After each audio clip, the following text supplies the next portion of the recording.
ভারত অস্ত্র কিনবে আর এই বিষয়ে কোনো সমালোচনা হবে না, এটা ভাবাটা বোকামি। যে কোনো অস্ত্র ডিলের ক্ষেত্রে এটা হয়েই থাকে, যেমন রাফেলের ক্ষেত্রে হয়েছিল। কিন্তু এবারে যে সমালোচনার ঝড় বইবে সেটা নিশ্চিত, কারণ ভারত সরকার ফ্রান্সের কাছ থেকে নৌসেনার জন্য 26টি রাফাল এম যুদ্ধবিমান কেনার ডিল সম্পূর্ণ করেছে। ভারত আগে 36টি রাফাল কিনেছিল, সেটা বায়ুসেনার জন্য।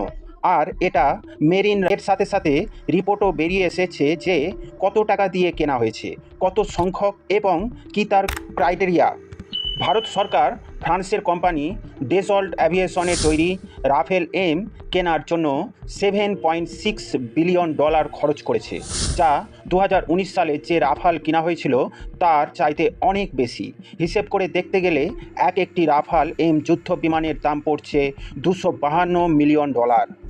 যারা সমালোচনা করে তারা বলতেই পারে, যেহেতু আমেরিকা একটি F-35 ফাইটার এয়ারক্রাফটের দাম $80 মিলিয়ন, এমনকি আমেরিকার F-35A এর যে নেভাল ভার্সান F-35C, যা খুবই অল্প জায়গার মধ্যে হেলিকপ্টারের মতো টেক আপ করার সক্ষমতা রাখে এবং একটি ছোট শিপে অল্প জায়গার মধ্যেই হেলিকপ্টারের মতো ভার্টিক্যাল ল্যান্ডিং করতে পারে, যদি F-35C এর দাম এই মুহূর্তে $135 মিলিয়ন হয়, তাহলে রাফাল এম একটি 4.5 জেনারেশন ফাইটার এয়ারক্রাফট এবং সিঙ্গেল ইঞ্জিনের, সেক্ষেত্রে $252 মিলিয়ন খটকা লাগার কথা। প্রকৃত ক্ষেত্রে F-35 এর যে রেটটা পাবলিকলি ঘোষণা করা হয়েছে সেটা শুধু ফাইটার এয়ারক্রাফটের দাম। ভারত যেহেতু রাফাল এম ফাইটার এয়ারক্রাফট কিনেছে, তার সাথে সাথে তার সেটআপের মিসাইল কিনতে হবে এবং এই ফাইটার এয়ারক্রাফট মেনটেন্সের জন্য মেনটেনেন্ট হাব বানাতে হবে, পেয়ার পার্টসের হাব বানাতে হবে। এবং ভারত যে রাফাল যুদ্ধবিমান কিনেছিল তার পেয়ার পার্টস এবং এর পেয়ার পার্টস এর মধ্যে অনেক তফাৎ আছে। অতএব সমস্ত কিছুই নতুন করে আবার সেট আপ করতে হবে। এই রাফাল এম ফাইটার এয়ারক্রাফটের লেন্সার এবং মিসাইল প্রোগ্রাম সমস্তটাই আলাদা এবং ফাইটার এয়ারক্রাফটের কম্পিউটার মনিটরিং সিস্টেম সম্পূর্ণ আলাদা, আগের রাফেলের মতো নয়। সেই জন্য রাফাল এম যুদ্ধবিমানের দাম এত হাই হয়েছে।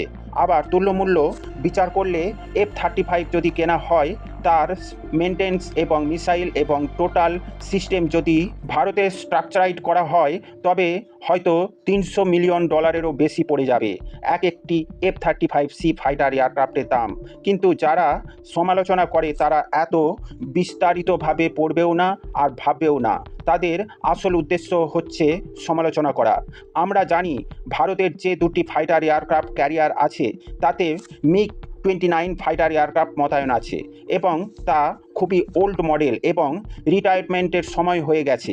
ভারত সরকারের উদ্দেশ্য হলো ওই এয়ারক্রাফটগুলির রিটায়ারমেন্ট করে রাফাল এম যুদ্ধবিমান দ্বারা সমৃদ্ধ করা ফাইটার এয়ারক্রাফট ক্যারিয়ারগুলোকে, যাতে করে নৌসেনার সক্ষমতা সম্বন্ধে নিশ্চিত হওয়া যায় এবং আধুনিক টেকনোলজির মাধ্যমে বিস্তর ভারতের জলসীমাকে সুরক্ষিত রাখা যায়।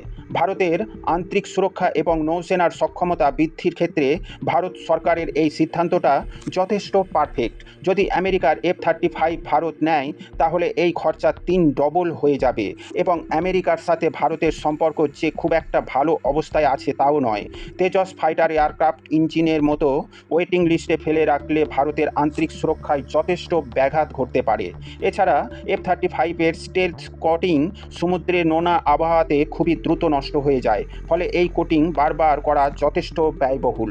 ভারতের সমর বিশেষজ্ঞরা এ বিষয়ে যথেষ্ট বিশ্লেষণ করেছেন।